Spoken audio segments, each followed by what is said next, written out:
Cette émission avec une nouveauté, notre duel de produits. Du nord au sud, c'est vrai que le goût de la tomate diffère. La faute à qui? À la météo, bien sûr. Sylvain Roche a rencontré de fervents défenseurs de leur région et de leurs recettes. Attention, c'est parti pour une véritable bataille de tomates. D'un côté la Provence, de l'autre le nord de la France. Deux régions géographiquement opposées au climat très différent. Pas loin de 3000 heures d'ensoleillement par an dans le sud, à peine 1500 dans le nord. Alors quand on pense à la tomate, forcément c'est vers le sud que l'on se dirige en premier. Ni trop grosse, ni trop petite, jolie, on a envie de la croquer.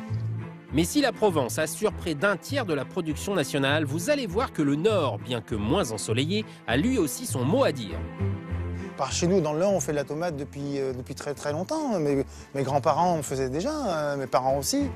Moins de chaleur que dans le sud, plus d'humidité. Ici, on est obligé de s'adapter. Alors, quelle différence y a-t-il entre une tomate du sud et une tomate du nord? Quelle difficulté pour les producteurs? Vous allez tout savoir. Et qui dit tomate dit forcément dégustation. Du nord au sud, la tomate, on l'aime et on la cuisine. Moule à la tomate pour certains, tomate farcie pour les autres. Chacun va y trouver son compte.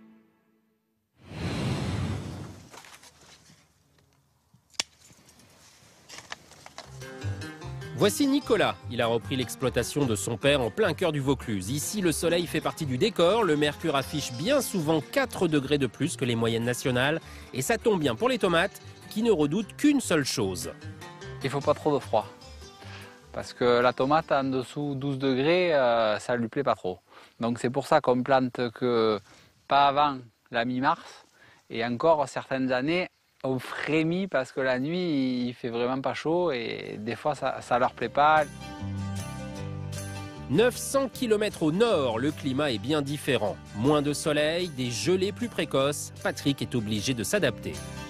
La période de pousse de tomates, c'est un peu plus court dans l'année.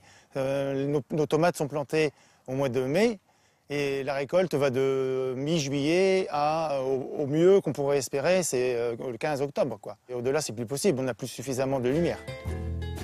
Et dans le sud, Nicolas bénéficie donc de plus de temps. Avec presque 2 fois plus de soleil que dans le nord, le Vaucluse fait partie des départements les plus ensoleillés de France. Du coup, les tomates se gorgent de sucre et on peut les ramasser jusqu'aux premières gelées. J'en ai ramassé une année jusqu'à Noël, parce qu'on n'a pas eu de grosses gelées avant. On se rend compte quand même que la tomate de décembre, elle n'a pas le goût de la tomate de l'été. C'est ce qui me fait penser que le soleil, c'est hyper important pour avoir des bonnes tomates. L'intérieur, c'est le meilleur. Le soleil a fait ce qu'il fallait. Il y a du sucre. C'est pas acide. Un délice à manger. Retour dans le nord, chez Patrick, à quelques kilomètres de Lille. Le soleil brille moins qu'en Provence. En été, le mercure affiche souvent 23 ou 24 degrés, soit 5 ou 6 degrés de moins que dans le Vaucluse. Mais cela suffit pour les tomates. Question qualité, le nord n'a donc rien à envier au sud, même si c'est parfois un peu plus compliqué. Il y a quand même une difficulté majeure, c'est l'humidité. Il faut savoir qu'on avait quand même un taux d'humidité plus important que certaines régions, plus ensoleillées. Et justement, cette année, on a eu beaucoup de problèmes de mildiou. Ah, le mildiou, un champignon qui profite de l'humidité pour se propager. Si en été il pleut autant dans le Vaucluse que dans le nord, environ 180 mm de précipitations, ici le vent est moins présent pour sécher les feuilles et empêcher la maladie de se développer. Ça nous fait environ une perte de 30 à 35% de récolte. Moins de tomates donc cette année, mais une qualité fidèle au rendez-vous. Pour en profiter, nous retrouvons Gervaise. Elle va nous préparer une recette typique du Nord, les moules à la tomate. Alors ces tomates sont magnifiques, elles ont beaucoup de chair, très peu de pépins, donc presque tout est utilisable en cuisine. Il faut que les tomates soient bien mûres, mais en étant un petit peu fermes quand même. Gervaise épluche les tomates avec un économe dentelé. Puis on les coupe en petits dés avant de passer en cuisine. Dans une poêle, on fait revenir de l'ail et des oignons. Là, quand ça devient un peu translucide, on rajoute les tomates. On va les faire revenir pendant une vingtaine de minutes à feu vif pour qu'elles réduisent et qu'elles compotent un petit peu. Donc là, évidemment, on va poivrer généreusement. On va saler. Vous savez, les tomates, ça se cuisine du nord au sud de la France. Après, on adapte suivant nos goûts. Je pense qu'on cuisine autant la tomate dans le nord que dans le sud, à mon humble avis.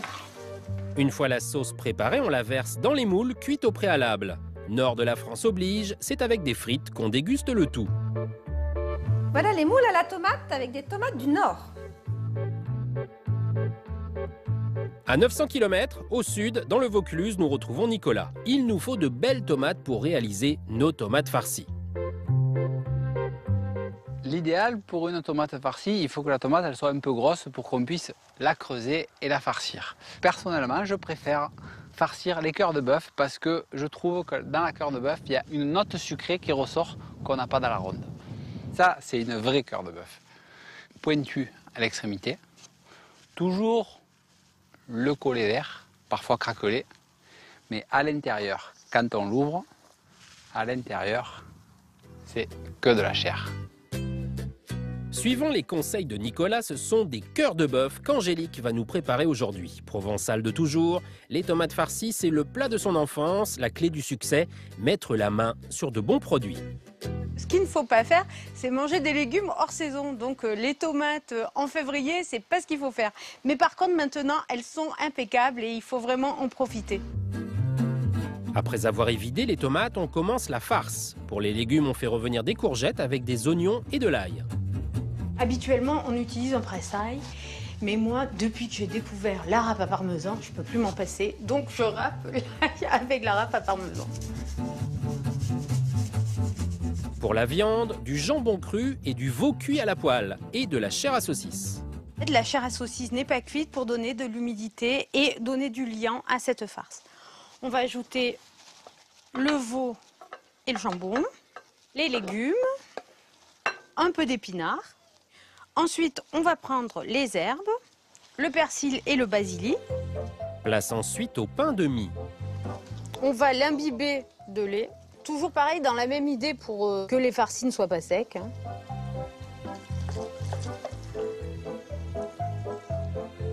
Voilà.